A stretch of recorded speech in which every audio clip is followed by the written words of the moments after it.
Já oramos ao nosso Deus, rogando que nos fale, que nos edifique nesta hora. E gostaria então de ler com a da Escritura o texto da nossa reflexão em Hebreus, onde temos dedicado nossa atenção.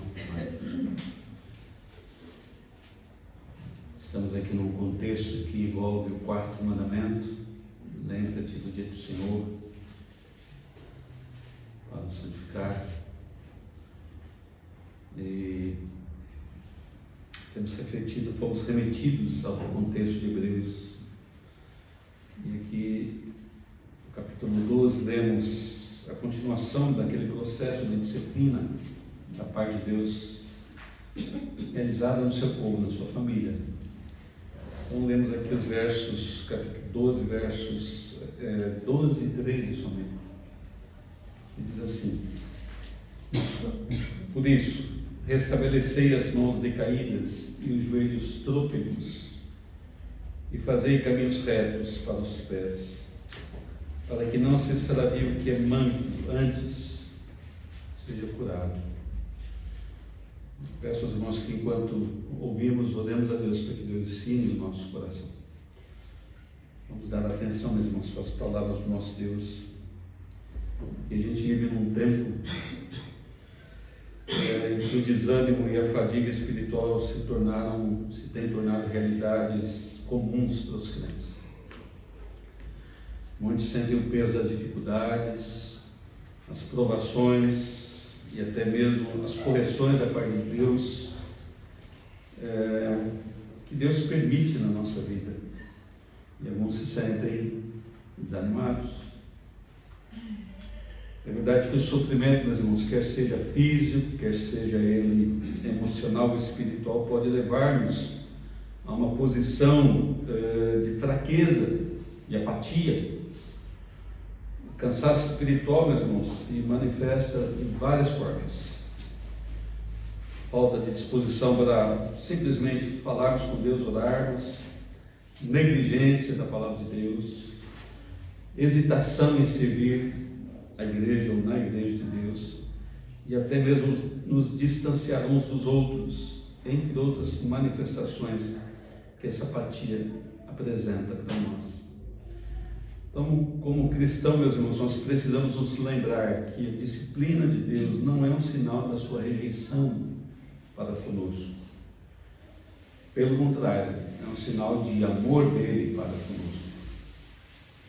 Ele trata-nos como filhos. Por isso ele nos corrige, por isso ele nos disciplina. Assim como um pai amoroso, não é? Que ama o filho e quer bem o filho, Deus nos ama e quer que nós cresçamos em santidade. Então ele nos corrige. E às vezes isso causa dor. Dor que nós certamente não gostamos. O problema, meus irmãos, é que muitas vezes, quando nós recebemos a disciplina, em vez de recebê-la com humildade, com gratidão, nós reagimos com desânimo. E nos abatemos, nos deixamos abater. Então nós sentimos-nos cansados. Usando uma figura de linguagem similar à do texto, nossas mãos estão cansadas, nossos joelhos não aguentam mais, estão trôpegos, e nos tornamos vulneráveis a nos desviar da fé, da caminhada cristã. Então é nesse contexto que o texto que temos diante de nós, Hebreus 12, 2 e 13, nos exorta, nos encoraja a levantarmos e fortalecer nossos caminhos, ou corrigir os nossos caminhos. Que Deus não nos quer somente, meus irmãos, como sobreviventes da fé. Deus deseja de nós que nós cresçamos na fé, que nós ajudemos uns aos outros a permanecer firmes. A vida cristã, meus irmãos, é como uma corrida, uma grande corrida, que toma a nossa existência. Mas não é uma corrida solitária. Não é a corrida de um homem e de uma mulher, mas é a corrida de uma família, do povo de Deus. Nós somos chamados a perseverar, mas também a incentivar os outros irmãos a perseverarem, a ficarem firmes, encorajar os desanimados, os enfraquecidos. Assim como um treinador que encoraja seus atletas a prosseguirem, Deus nos chama e encoraja-nos. E também quer que nós nos encorajemos uns aos outros, a ficarmos firmes, de pé e caminhando na vereda certa, na vereda reta. Essa passagem, meus irmãos, nos ensina que em meio à disciplina de Deus nós devemos tomar 3 atitudes essenciais. E 2 delas vêm por ordem, por comando. Nós devemos endireitar, ou melhor, devemos levantar-nos, e isso pela graça de Deus.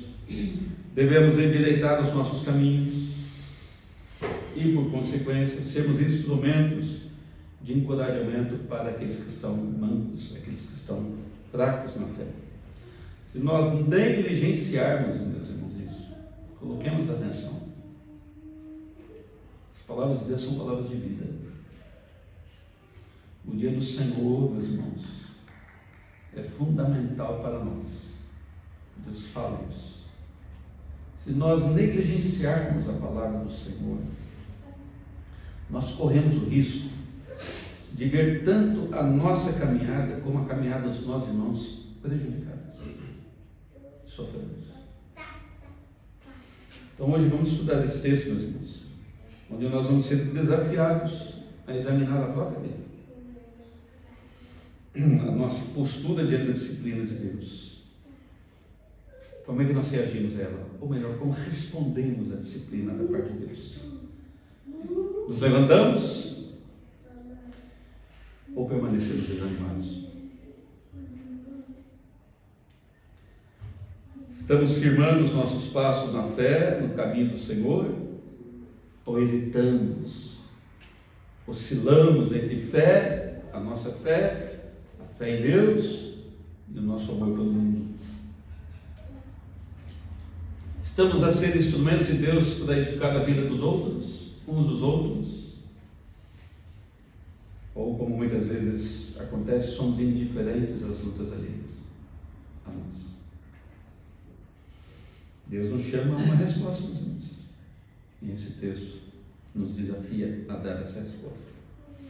O Senhor nos disciplina para moldar a mim e a cada um de nós a parecermos mais com o seu Filho Jesus. Deus quer, já aprendemos isso, que nós participemos da sua santidade, nos assemelhemos a Ele. Então eu peço a Deus que ao final dessa reflexão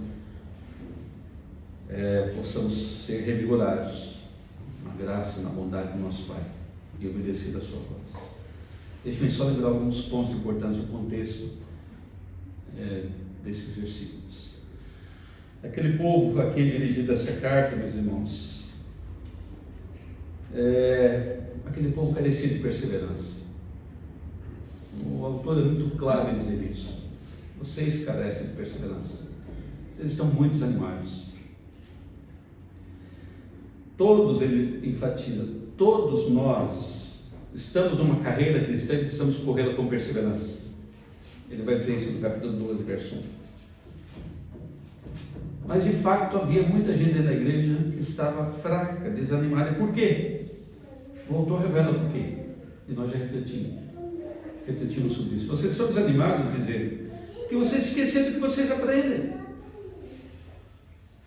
Vocês esqueceram o que vocês ouvem em vários domingos, no dia do Senhor, o que Deus nos fala através do livro do Provérbios, que Deus nos trata como filhos. Esqueceram-se disso, com certeza. E porque Deus nos trata como filhos, Ele nos recebeu e nos trata como filhos, Ele corrige, Ele disciplina, Ele trata desses que são seus, porque os ama. Ele nos diz isso no capítulo 2, verso 5 em diante, lá até o verso 7. Então vocês estão desanimados, diz o autor daqueles crentes, vocês estão desanimados no meio da disciplina. Enquanto Deus está corrigindo vocês, Essa disciplina é para o bem de vocês, mas vocês são desanimados.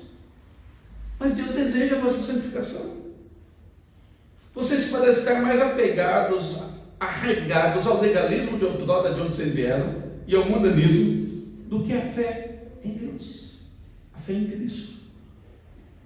Então Deus separou o seu povo do mundo e prepara o seu povo para participar da santidade dele. E nesse preparo pode haver dor. Deus pode enviar e dar ao seu povo perseguição, e lutas, e dificuldades de toda ordem.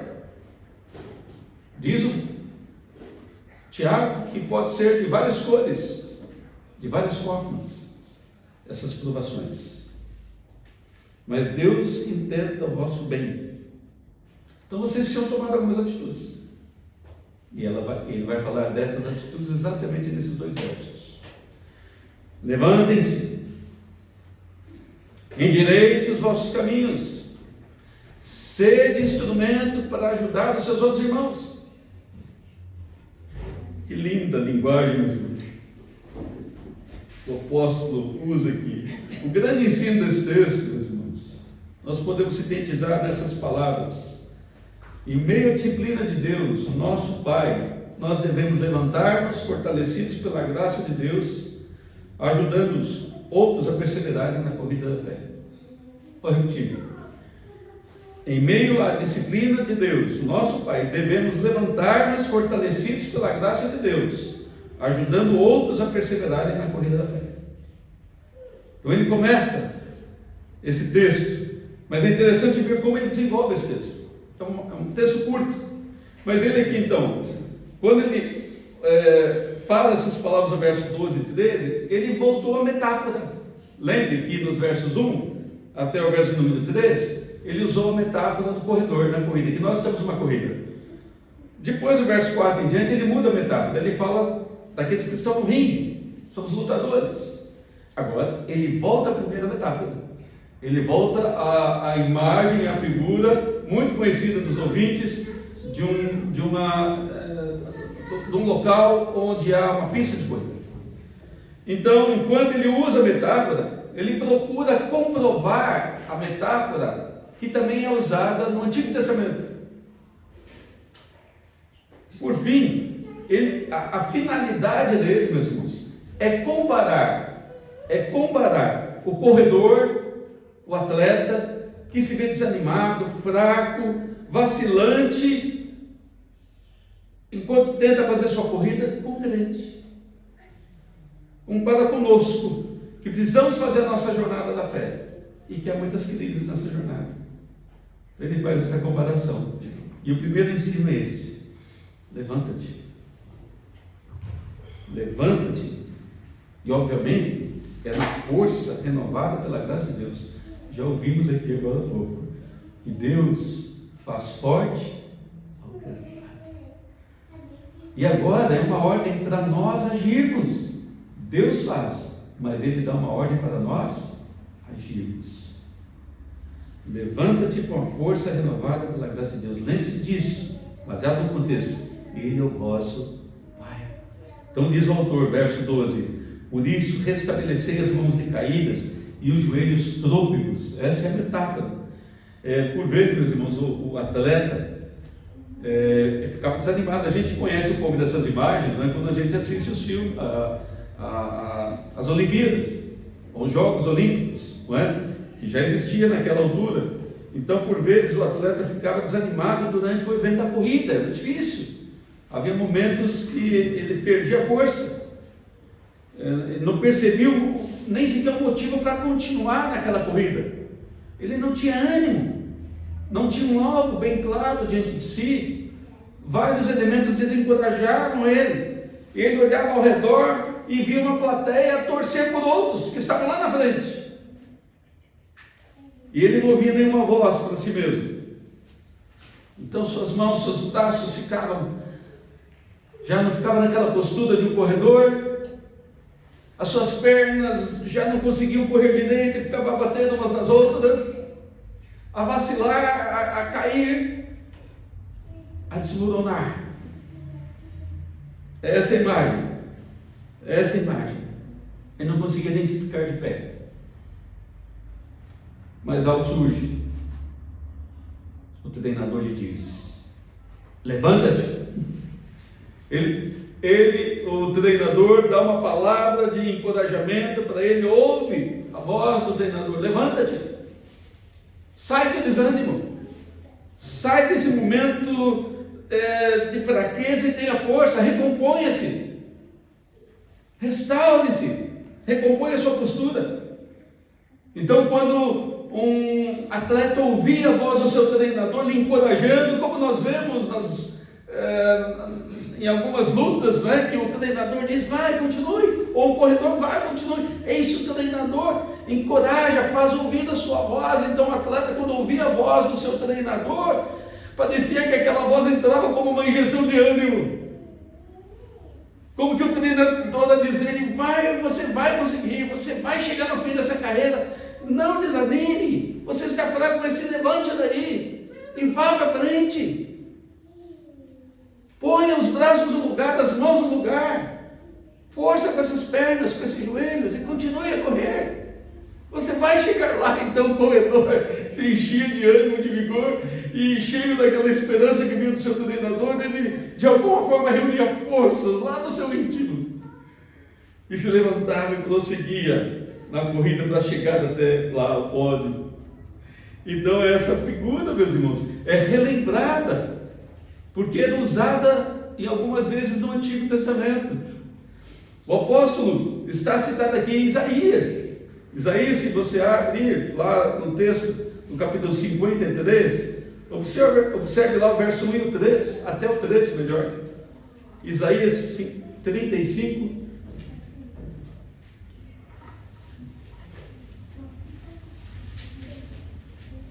Versos 1 até o 3. Aqui Deus está a falar através do profeta, a encorajar os exilados, olha só, os exilados, a se fortalecerem. Por quê? Porque a salvação estava perto. Estavam a sofrer, mas Deus os encoraja: fiquem firmes, se levantem, porque a salvação está ali à frente. Então ele diz assim, através do seu servo Isaías: o deserto e a terra se alegrarão, o ermo exultará e florescerá como narciso, florescerá abundantemente, jubilará de alegria e exultará. Deus-se-lhes a glória do Líbano, o esplendor do Carmelo e de Saron. Eles verão a glória do Senhor, o esplendor do Senhor Deus. Então, fortalecei as mãos frouxas e firmai os joelhos vacilantes. Ou seja, ânimo, não desanimem, se levantem, porque a salvação está perto. Então esta metáfora é aplicada agora aos crentes judeus que estavam sem perseverança, estavam sofrendo, estavam desanimados, perderam a perseverança durante a caminhada cristã. Da mesma forma que o atleta poderia perder a sua esperança de continuar na corrida, que não ouvia alguém que lhe apoiasse, agora os crentes ouvem a voz do seu comandante, que é Deus, o Pai. Levantai-vos, levantai-vos, reuni as vossas forças, coloque os seus braços na posição certa, diz Deus aos seus filhos.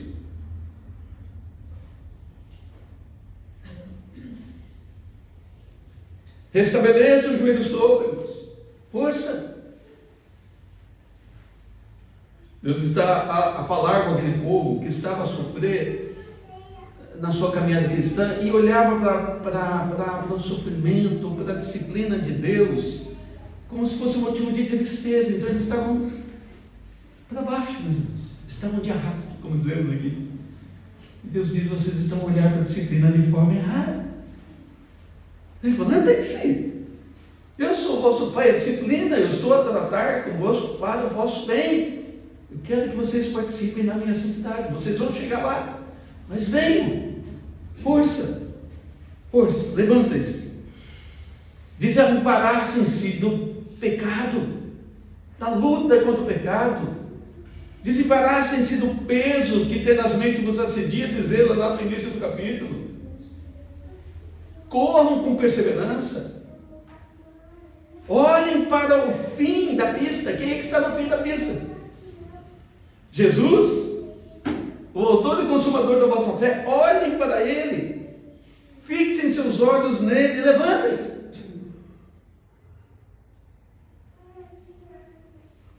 Deus sabe quando estamos esgotados, meus irmãos. Deus sabe quando estamos enfraquecidos e exaustos, mas Ele diz para a gente: levantemos-nos, levantai. Considerem o que Jesus fez. Olhem para Ele, vocês estão olhando para Ele. Considerem o que Ele fez. Ele, em troca da alegria que lhe estava proposta, preferiu a cruz e o desprezo dos homens, diz ele no início do capítulo 12. Ele sofreu de uma tal forma que verteu sangue.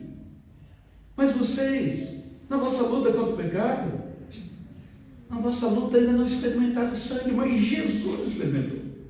Então olhe para Ele. E sabe onde Ele está? Assentado à destra do trono de Deus. Não desanimem. Levantem-se. Levantem-se. Deus é gracioso com vocês. Ele quer que vocês levantem. Ele vai nos ajudar. O profeta já nos disse isso. Através do profeta, Deus já nos disse isso. Então essa mensagem para aqueles crentes é uma mensagem para os filhos de Deus de toda a época. Era a mensagem do Antigo Testamento, era a mensagem da época do Novo Testamento, e a mensagem para todas as eras. Em todas as eras, meus irmãos, a igreja enfrenta desafios dos mais diversos. E quando falamos igreja, não estamos falando somente de uma coletividade, de uma instituição, mas estamos falando de gente de carne e osso. Eu, você, cada um de nós.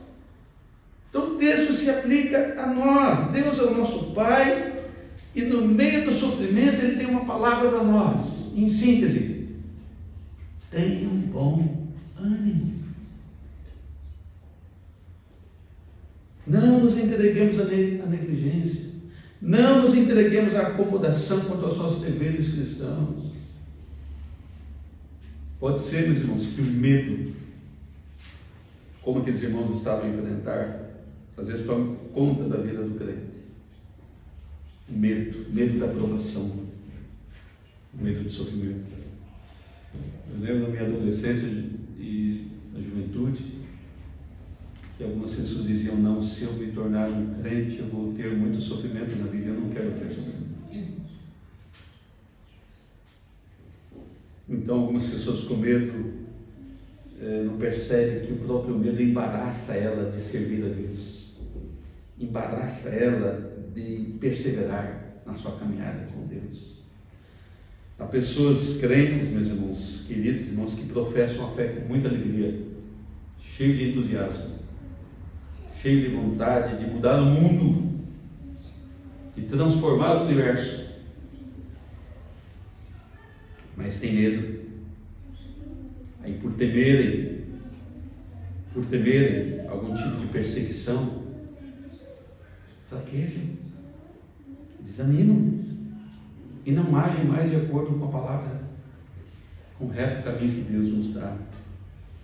Há crentes, meus irmãos, que gostariam de ser apologistas da fé, aqueles que defendem a fé, que estão dispostos a falar particularmente aos grupos e ao mundo todo para defender a fé e glorificar a Deus, ou lutar por coisas boas e justas, para cumprir seus deveres com Deus, para cumprir seus deveres para com a igreja. Mas quando olham que tem dificuldade, quando problemas surgem, quando a doença bate a porta, quando as perdas chegam dentro da sua casa, quando as limitações lhe assediam, eles mudam.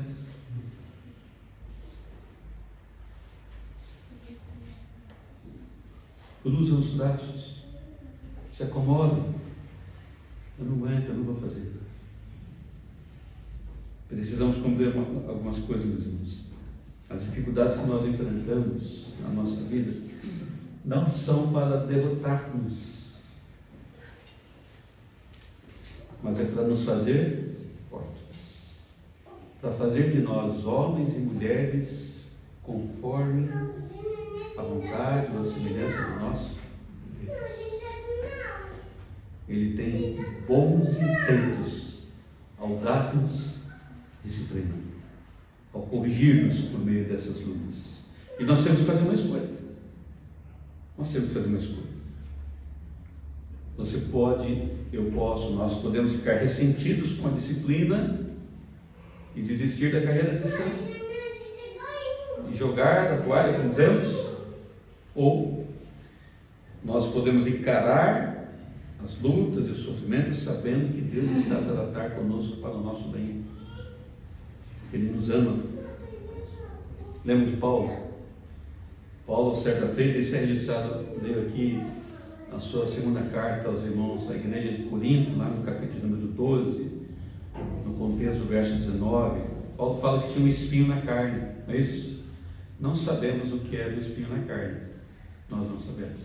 Especulamos aqui e ali, mas nós não sabemos. Mas era algo que lhe incomodava. A princípio parece ser um tipo de sofrimento. E ele orou a Deus 1, 2, 3 vezes e Deus não lhe tirou aquilo. Mas ele deu uma resposta que diz assim: então ele me diz o verso 19, a minha graça te basta, porque o poder se aperfeiçoa na fraqueza.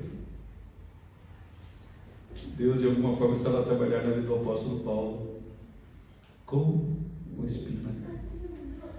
O poder se aperfeiçoa na fraqueza. Mesmo na fraqueza, coisas boas estão a acontecer.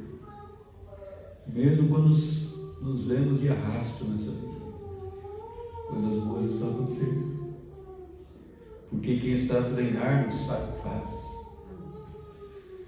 Ele é o nosso Pai, nos ama e não nos aflige sem motivo, sem boa razão para isso. Deus está a encorajar aqueles que esperam nele, aqueles que ele mesmo age. Por isso aquele texto do profeta Isaías, que eu releio, capítulo 40, verso 30 e 31, diz assim: os jovens se cansam e se fatigam, os moços e exaustos caem, mas os que esperam no Senhor renovam as suas forças, sobem com asas como águias, correm e não se cansam, caminham, não se fatigam. Aqueles que dependem de Deus, que esperam no Senhor, que amam o Senhor, que seguem o Senhor, vão se levantar, vão se reerguer. Daí tão lindo é aquele hino, né? O hino 318, os que esperam no Senhor, e aquela poesia linda que se baseia nessa história. Então, meus irmãos, querido irmão, identifique áreas em sua vida em que você possa estar cansado espiritualmente, estar desanimado. E peça a Deus por renovação. Peça a Deus que renove a tua vida e busque forças no Senhor para vencer essa situação, essa dificuldade. Peça a Deus que tua comunhão com a igreja aumente, porque você precisa ser um bom exemplo dentro da igreja de Cristo também. Então, a primeira atitude para aqueles que estão cansados, desanimados, enfraquecidos, que carecem de perseverança: bom ânimo, levantem-se, põem as mãos e as pernas no lugar. Mas ele continua a dizer, ele vai demonstrar aqui basicamente 2 ensinos no próximo verso. Pode ser resumido assim: endireite os seus caminhos para si mesmo, mas também endireite os seus caminhos para seus irmãos, para os outros. Verso 13 nos diz assim, e ele acrescenta uma ordem: o fazer aqui, como também o levantar-se lá, ou na linguagem traduzida para a língua portuguesa, restabelecei, que é a ideia de erguer, no grego. Agora ele soma mais uma ordem. Então foram 2 ordens, é um comando, é um imperativo de Deus para o seu povo. É o pai falando ao filho: filho, agora é hora de você me obedecer, levante, e agora, filho, faça caminho reto para você, os seus pés. Essa é a ordem. Mas isso não vai ser só para você, isso vai afetar a comunidade cristã, os outros crentes. Fazei caminhos para os seus para os pés, para que, então ele soma uma finalidade, para que não se extravie o que é manco antes seja curado. Então ele não só fala de forma geral, mas ele está a falar agora que entre os crentes há aqueles que podem estar ou vir a manquejar na fé. Então, tendo caminhos planos ele vai melhorar durante a sua caminhada, ele vai ser curado. Então esse texto, mais uma vez, é usado, ou foi usado, no mesmo livro da sabedoria, o livro de Provérbios. Livro que era usado pelos servos de Deus nas reuniões no dia do Senhor, no início da cristandade. Então você abre lá em Provérbios, capítulo 4, versos 26 e 27, observe. O verso 26 é basicamente a mesma declaração que o autor de Hebreus usa no capítulo 12, verso 13, que nós lemos há pouco. E o verso 27 de Provérbios 4, ele dá mais orientação. Então, Provérbios 4, 26 e 27 diz assim: pondera a vereda de teus pés, observe, e todos os teus caminhos sejam retos. Olhe para os teus caminhos, vereda que é caminho, não é? Olhe para como é que você tem vivido, olhe como é que você tem corrido, olhe para a pista que você tem corrido, e que seus caminhos sejam retos. A ideia aqui não é retidão no sentido de linha reta, é a ideia de plano, de caminho, de bom caminho. Não te declines, nem para a direita, nem para a esquerda. Retira o teu pé do mal. Siga por um bom caminho, siga o caminho reto. Por que ponderar? Por que fazer caminhos retos para nós, meus irmãos? Agora diz o autor de Hebreus, no capítulo 12, verso 13, final: para que não se extravie o que é manco, antes seja curado, seja estabelecido. Então é isso que um corredor sábio daquela altura fazia. E a gente vê nas Olimpíadas aqueles mais experientes fazerem tal e qual. O que ele fazia? Antes de começar a corrida, ele ia dar uma passeada na pista, pôr os olhos na pista. Como é que é essa pista? Não é? Está tudo bem com a pista? Não há nenhuma depressão, não há nenhum buraco. Se for, trazer terra e tapar o buraco. Há alguma pedra, alguma parte mais elevada, tem que ajeitar aquilo. Tem que ser um caminho reto, plano. Por quê?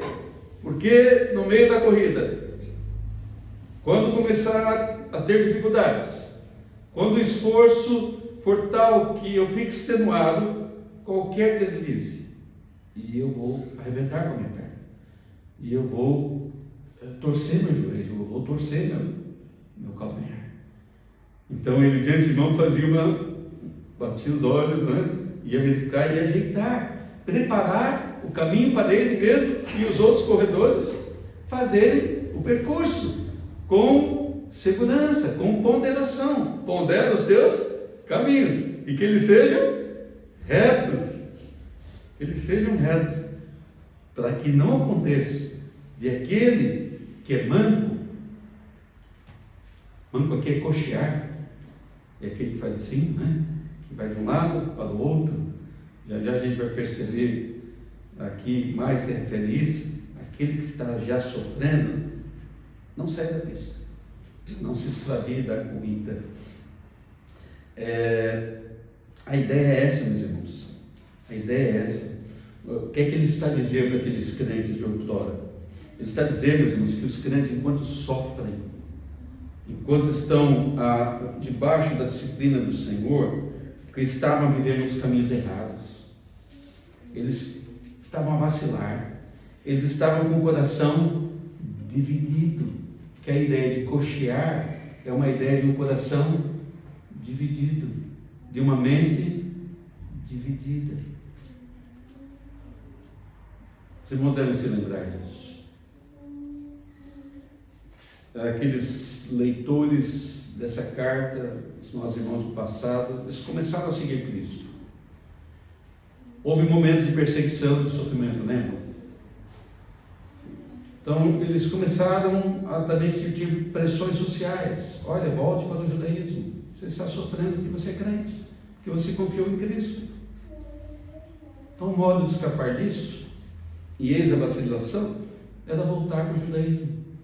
Era abandonar, embora estivessem crido, e vacilantes, voltar atrás.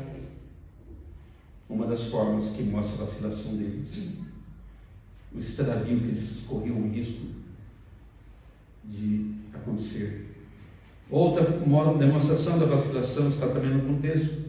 Eles creram que para ser reconciliados com Deus, eles precisavam crer que somente há um caminho. Há somente um grande sumo sacerdote, Cristo, o Filho de Deus, o mediador da nova aliança. Lembramos? Eles creram nisso.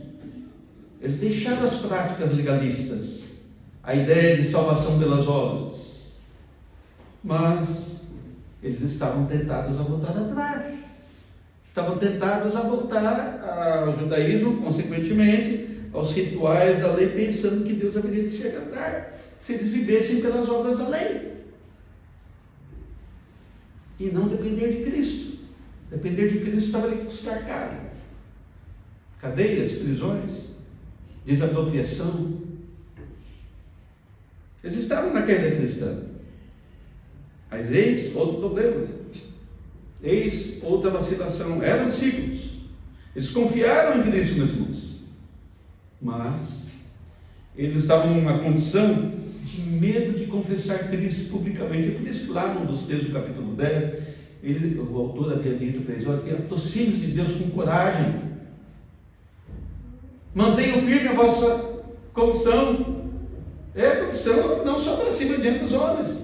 E eles estavam faltos. Havia ausência de confiança, de perseverança. Então eles estavam a cochear entre duas atitudes: crer ou voltar atrás para não sofrer perseguições. Eles eram membros da igreja, são irmãos. No entanto, meus irmãos, eles julgavam os crentes gentios indignos de estar com eles. Ainda no mesmo capítulo 10, ele fala: considerai-vos aos outros, ame seus irmãos. Por quê? Porque eles estavam em volta com isso. E mais.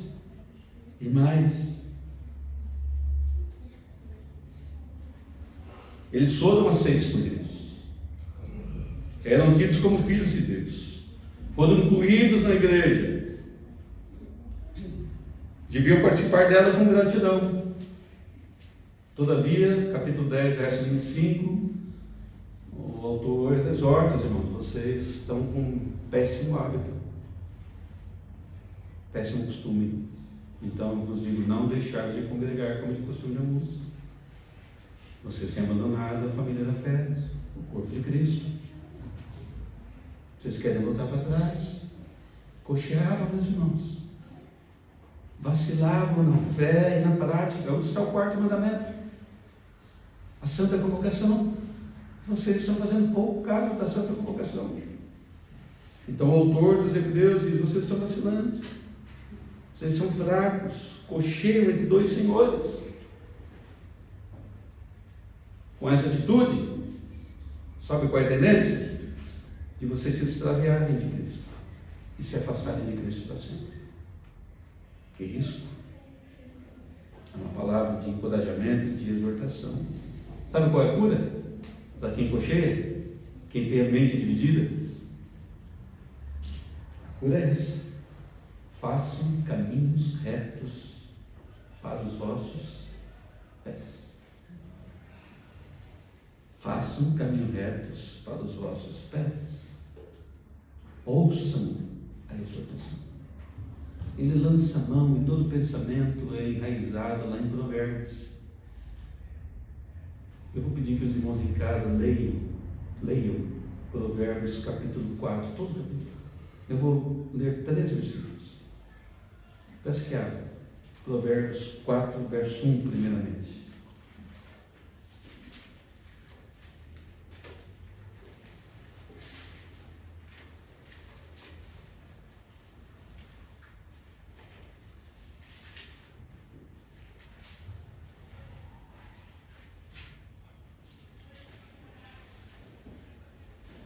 Então Deus fala através dos seus servos aos seus filhos.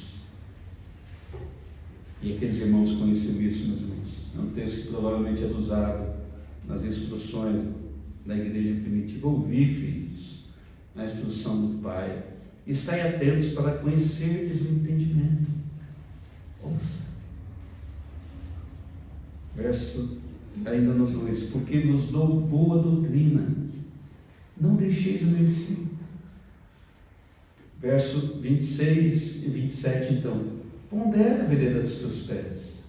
Ou seja, estás a andar no que eu te ensino. Filho, você você precisa ouvir a instrução, ficar atento à instrução. Você tem vivido nela? Pondera como é que você tem vivido. Pondera a vereda de teus pés, e todos os teus caminhos sejam retos. Ele vai terminar assim o texto. Ele começa a falar da instrução da parte de Deus para os seus filhos, e vai terminar o texto corrigindo o pensamento dos seus filhos, exortando os seus filhos a corrigirem os seus caminhos. Estão a andar nos caminhos do Senhor ou não estão a andar nos caminhos do Senhor? Estão a cochear? Para não cochear, para não se extraviar, fique no caminho reto, fique no caminho do Senhor, ouça a vontade do Senhor. Há dois textos da Escritura, meus irmãos, pelo menos, que colocam-nos diante de uma decisão. Abra Josué, capítulo 24, verso 15. Josué 24, verso 15.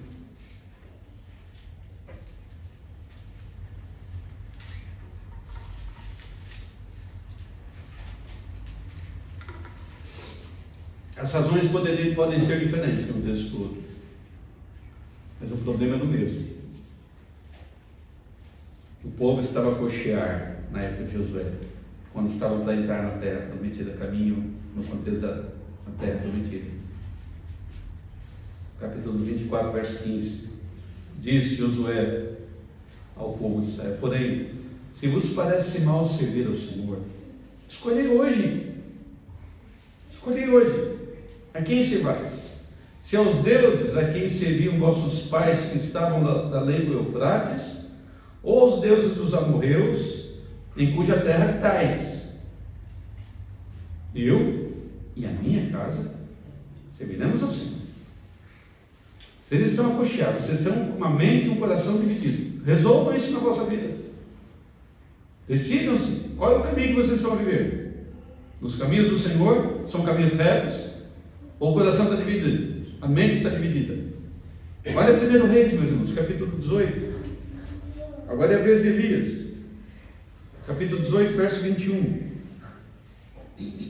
Mais uma vez a voz de Deus através do servo a corrigir os seus filhos que estavam a andar por caminhos tortuosos, longe do Senhor.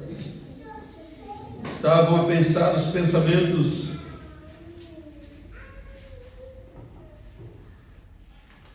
dos deuses de outrora.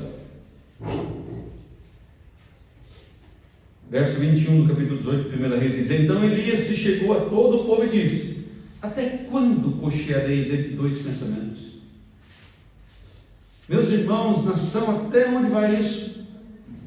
Se o Senhor é Deus, seguiu. Se é Baal, ou seja, se Deus é Baal, seguiu. Porém, o povo nada lhe respondeu. Que horrível.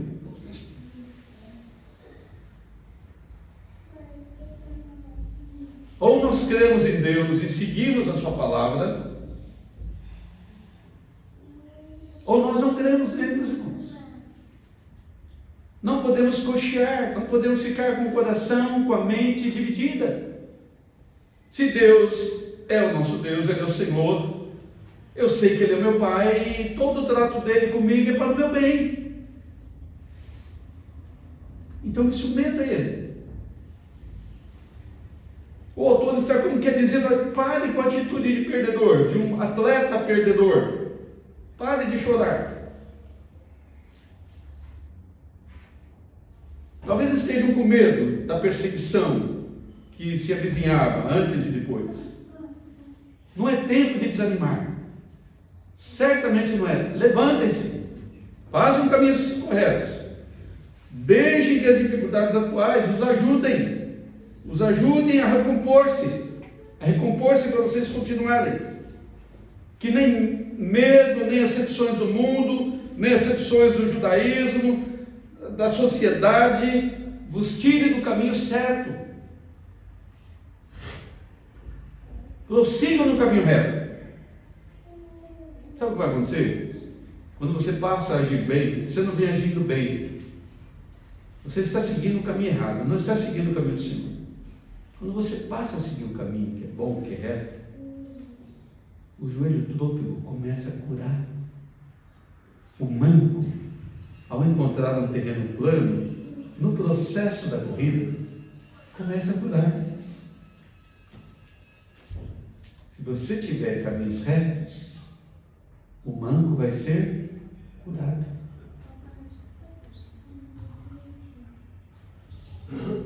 Quando você obedece, Deus te abençoa. Quando você segue pelos caminhos do Senhor, Deus está estabelecendo para você. Primeira correção, disciplina, às vezes é dor, não é?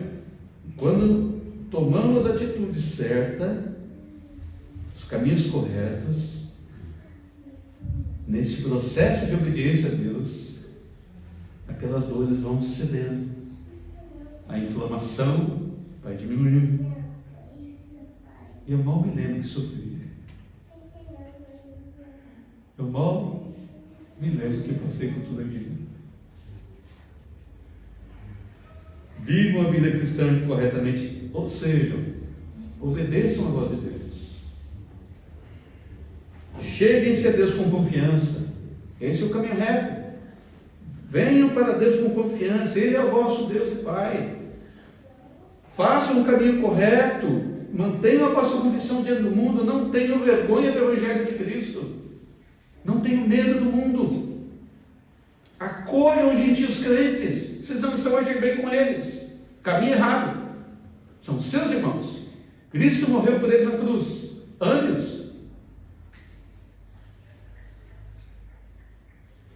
Não façam acepção de pessoas. E eles estavam fazendo. Parem com o costume de se afastar da igreja.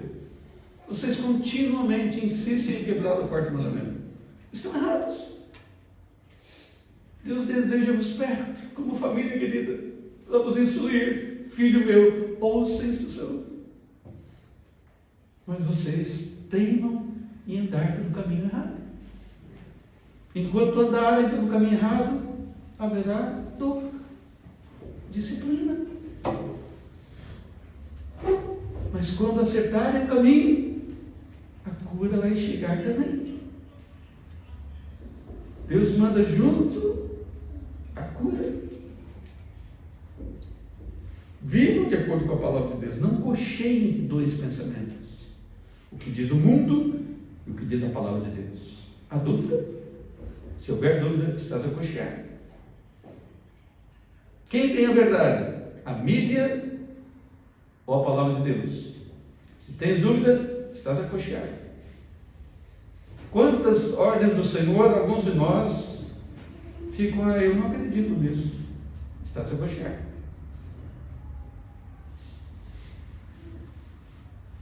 A igreja tem perdido da sua identidade cristã, meus irmãos. Por quê? Porque está a cochear. Está dividida. A palavra, a instrução de Deus tem sido relegada a outro plano, abaixo. E a igreja sofre. Manca. Em vez de ser luz e sal da terra, luz do mundo, está se nivelando com o mundo. Tem perdido o caráter de conservação, o caráter de salgar, de iluminar. Às vezes iluminar incomoda o que é iluminado, não é isso? Quem está na escuridão e vê luz, no primeiro momento sofre com aquela luz. E a igreja, meus irmãos, na presente época está a passar por essa situação. A igreja precisa lembrar que cada um de nós precisamos fazer caminhos retos, precisamos obedecer a voz de Deus, precisamos seguir a palavra de Deus. Eis o caminho reto. Deus nos dá a instrução e nós seguimos a instrução do Senhor. E isso envolve uns aos outros. Porque o irmão fraco vai se fortalecer quando tem caminhos certos para andar.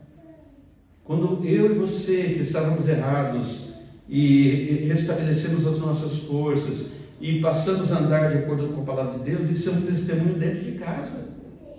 Aquele que era manco pode ser curado. Ele vê você a obedecer ao Senhor, a viver com o Senhor, e o que Deus tem feito na tua vida, e como você vive, a despeito das lutas que tens. Isso é um testemunho para o teu irmão ao lado. E se ele andar nos mesmos caminhos, será restaurado. Não fará a caminhada manco. É por isso que ele precisa voltar para o caminho reto. Nós temos uma responsabilidade comunitária, meus irmãos. O texto de Hebreus fala disso. Eu vou citar os versículos. Capítulo 3, verso 13. Capítulo 4, verso 1. Capítulo 4, verso 11. Capítulo 6, verso 11. Vão dando-nos a perspectiva de que nós somos um corpo e precisamos cuidar uns dos outros. Ser testemunho um para o outro. Encorajar-nos mutuamente. E não ficarmos apontando o dedo e destruindo um ao outro. Abra de novo Isaías 35. Vamos acrescentar um versículo nessa leitura. 35, verso 1 agora até o 4.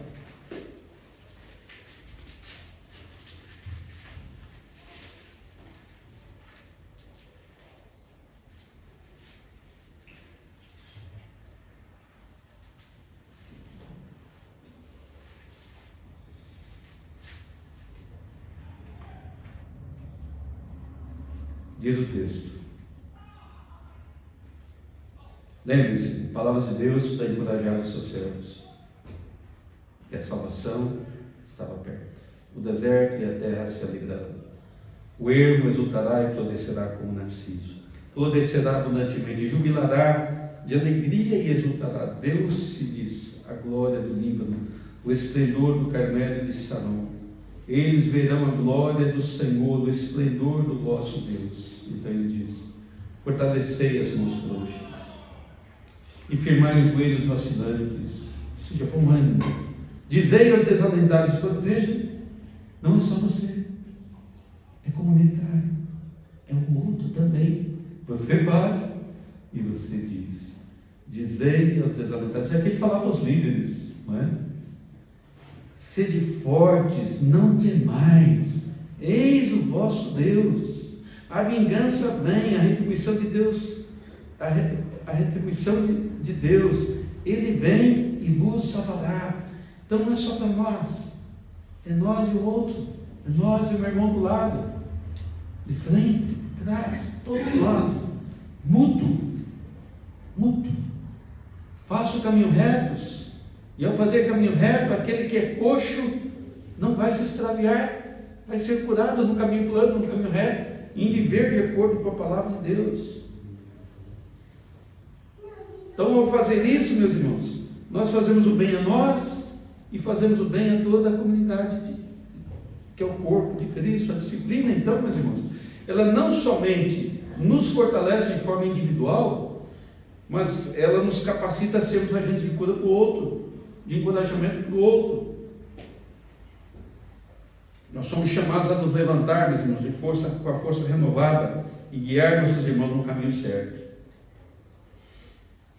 Então, somente aqui é uma atitude para termos, meus irmãos. Temos duas, mas temos que escolher uma. Uma vai arruinar a nossa vida. Uma atitude diante de sofrimentos arruinará a nossa vida, meus irmãos. A outra vai nos fortalecer. A questão é, qual atitude teremos diante das lutas, das aflições? Perseguição, meus irmãos, doença, frustrações, dissentimento ou desentendimento, aflige todos nós, meus irmãos, dos menores aos mais experimentados. Milhares, incontáveis lutas nos alcançam, das mais variadas. Só que a teoria tem que ser vivida. que nós ouvimos precisa não só ficar na mente, precisa vir para as mãos e para os pés. Precisamos viver a palavra. Trazer a palavra para a vida. Obedecer. Obedecer ao Pai. Ou você vai ficar ressentido com Deus. Essa é a primeira atitude. Por causa dos teus sofrimentos, por causa das tuas aflições. Ou você corrige teus caminhos e percebe como Deus está a tratar contigo e contigo. Ele te ama. E isso vai te fortalecer. Nós temos que fazer uma escolha. Ou obedecemos os imperativos do Senhor, ou nós não obedecemos os imperativos do Senhor. A quem servimos, meus irmãos? A quem cada um de nós estamos a servir? Que caminho você seguirá? Deixa eu refletir umas coisas práticas para nós, meus irmãos. Esse é um assunto muito precioso, meus irmãos. Muito precioso. Felizes são os perseguidos por causa da justiça, diz o Senhor Jesus, no grande sermão do mundo. Pense em alguns andares, pense do maior para o menor. Eu tenho dito para alguns irmãos aqui já há mais de uma vez que nos conhecemos praticamente, que a igreja vive uma crise de identidade, a crise no mundo. Então nós temos as pessoas desigrejadas que abandonam a igreja porque tiveram crise dentro da igreja, outros abandonam a igreja porque têm seus sofrimentos particulares e acham que Deus é mau com elas, e daí vai.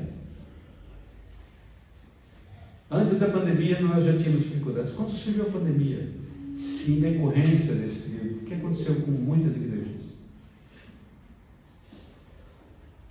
Pela minha experiência pessoal particular, que eu vi, é que algumas igrejas, meus irmãos, escolheram uma parte e outras igrejas o segundo caminho.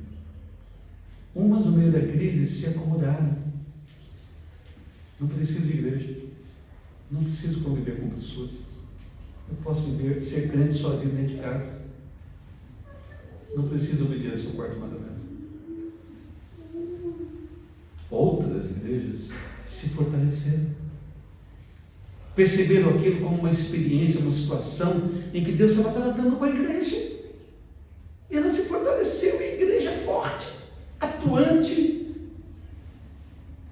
que deixa as outras coisas para os seus devidos lugares, mas dia do Senhor é dia do Senhor. Vamos estar juntos, vamos ouvir a instrução da parte de Deus. Então você vê situações completamente antagônicas, respostas antagônicas à igreja.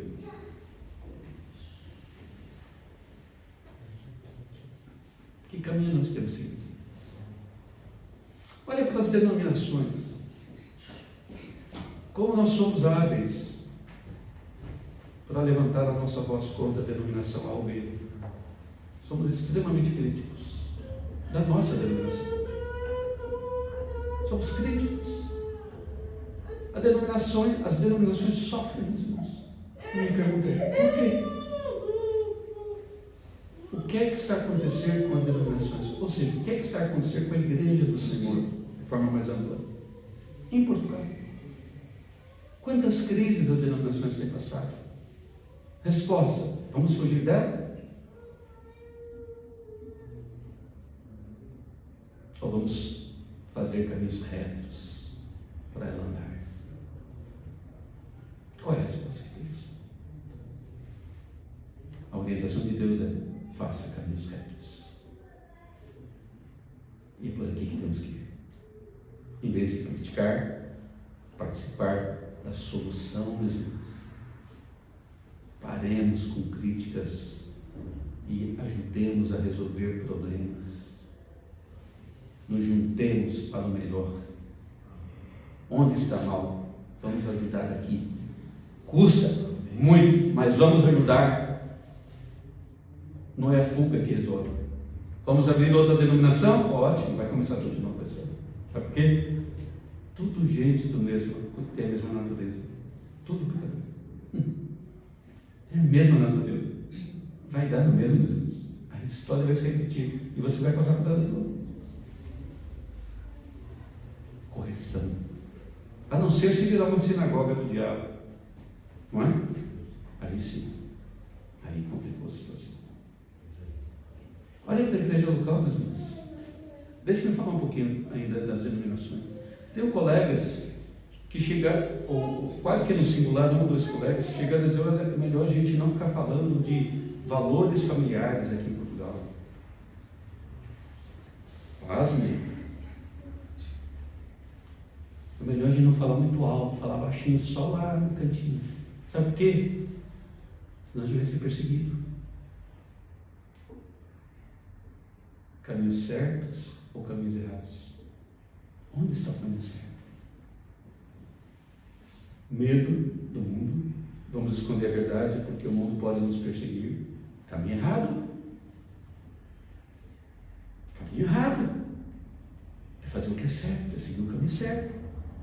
Se Deus é por nós, quem será por nós? Se Deus nos permitir sofrer, meus irmãos, que seja fazendo o bem, que seja seguindo ao nosso Redentor e os valores cristãos.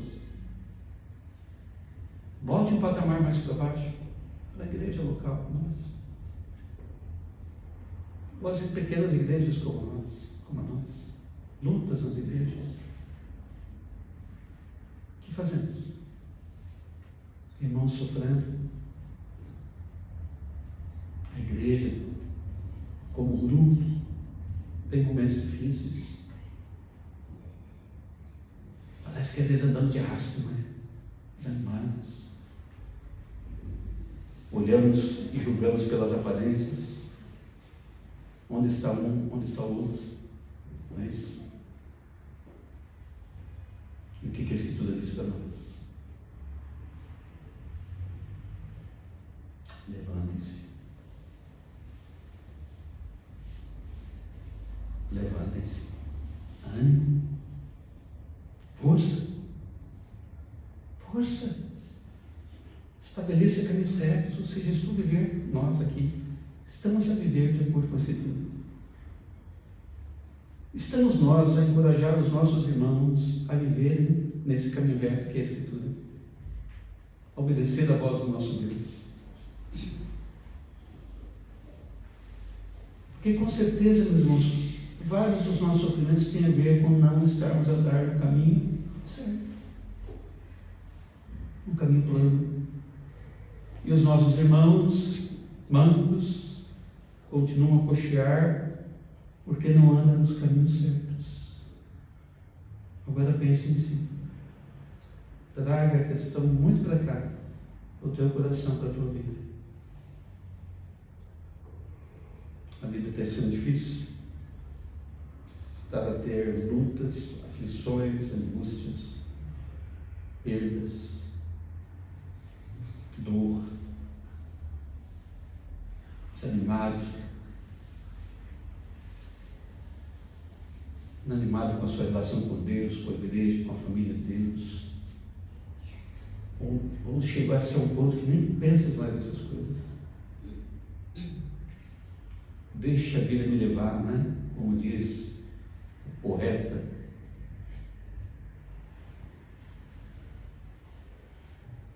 Então olhe para a tua vida e lembre-se do que Deus disse para você. Levanta-te. Pare de chorar. Coloque os teus braços, as tuas mãos no lugar. Põe-se na postura de um atleta. Você não está sozinho. Você tem um treinador que te ama, que está a cuidar de ti.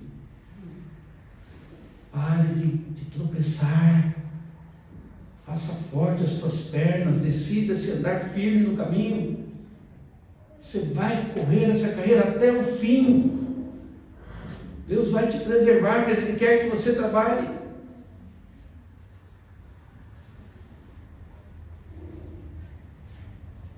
Faz dos teus caminhos retos. Está agindo errado, irmão. Passa a agir certo. Está longe do povo de Deus? Pare com essa atitude. Volte para o povo de Deus. Ame a igreja de Cristo. Está agindo mal nesse ou naquele assunto? Olhe para a Escritura. Ouça o Senhor. Obedeça a voz do Senhor. E aqueles sofrimentos, muitos deles vão sumir e você nem vai perceber o que passaste. E Paulo, então, meus irmãos, um dos textos, ele fala que nós somos consolados nas nossas lutas. Eu faço uma palavra de Paulo. Nós somos consolados nas nossas lutas para podermos consolar aos outros, os nossos irmãos.